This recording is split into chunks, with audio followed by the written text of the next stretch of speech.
Hi everyone, this is part 2 video for the second part of Delta Math if you're struggling a little bit. Just a reminder, you need paper and pencil because you'll be turning in your work today before you leave class. And for this section, I only assigned 5 problems. And it's related to the other one, so all of the work that we've put in on the first 10 problems are definitely going to help us because we're finding the growth or decay percentage. Just another reminder, there's no penalty for using the solutions button to see an example button, and even if you get a question wrong, I do not deduct points for that. So in the previous example, we were kind of talking about our exponential function and how we find b if we have growth or decay. So we know for sure if we have growth, we're going to have a times 1 plus the growth rate raised to the x. What happens when we're doing this and we have our base is 1 plus r, that gives us a value bigger than 1, so that matches with growth. And also, if we have the opposite, decay, we still have y equals a times 1 minus our decay rate raised to the x. Again, the base, b, if it's 1 minus that rate, that gives us a base less than 1, which matches with exponential decay. Notice that we still have the initial value up at the front, and we still have the exponent up there too. So what we're trying to find out in this section is that percentage. So like, what is the R value, and convert that to a percent. So obviously we have two options. We have growth and decay. Let's take a look. Given the following function, identify whether it's growth or decay and determine the percentage rate of increase or decrease. So we have this equation 15 times 1.07 to the x, right? Based on our schematics here, we see that the base is 1.07, so we automatically know that if our base is bigger than 1, we have exponential growth, okay? Which means we have a rate that's increasing. So essentially, we're comparing this equation to a times 1 plus r to the x. And we know the base is 1.07, and this is where it's coming into play. That's the 1 plus r if we have the growth. So what we can do essentially is say, hey, 1.07 is equal to 1 plus r, and solve for that rate r, right? Get r all by itself, just by a couple simple steps of solving. So I could take away 1 on both sides, and I get 0.07 is equal to r. Cool. The rate that it's growing is 0.07. But remember, this is the decimal equivalent.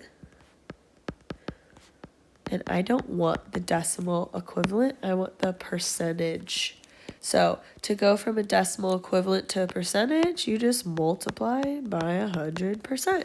And that is going to move this decimal 2 places to the right. So 0.07 is 7% increase rate. Increase because it's growth. And yeah, don't forget to convert to the percent. And now, let's say you didn't know how to do this problem. You clicked Show Solution. We see that we have its growth because the base is bigger than 1. They kind of like backward solved a little bit. They were thinking like, okay, if we have 1.07 and it's 1 plus something, that something had to be 0.07, and then converted this to a percent by multiplying by 100. So it's a slightly different approach. Feel free to use whatever works best for your brain. This is an example of growth. Now, there's also possibility for us to potentially have decay. So given this next function, we're looking at our base. Our base is 0.94. we automatically know that if our base is 0.94, that means my base is less than 1. That means we have exponential decay, right? And so that means I'm going to have a decreasing event because the whole function is decreasing. So essentially, I have a times 1 minus the rate because it's decay to the x. So I'm saying that 0.94 is the same as 1 minus r. And you could do what decimal or delta math is going to say is like figure out potentially like what is this number here so that it equals that. Or if you're like a more algebraic approach, do the same thing, just get r by itself. Take away 1 on both sides, and I have 1.94 equals negative r. And I don't want negative r though, I want positive r, so I could just multiply this by negative 1 and this by negative 1, so I have negative 1.94 is the rate.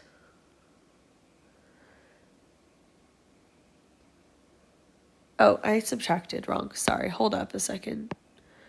Sorry, it's been a long night. I had to take my dog to the emergency vet. And so it's like 3 o'clock in the morning when I'm making you guys this video. So it's unexpected. Sorry, I did that 0.94 minus 1 was not negative 1.94. I'm so sorry. What I ended up should have gotten was negative 0.06 equals negative r. Sorry about that mistake. Multiply by negative 1 on both sides to just get regular r. And that negative times a negative becomes positive. So that, again, is the decimal. If I wanted to convert r from a decimal to a percentage, I'd take the decimal and multiply it by 100. And what that's essentially going to do is move the decimal that direction 2 points.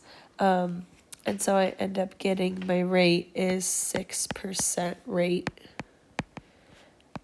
of decrease.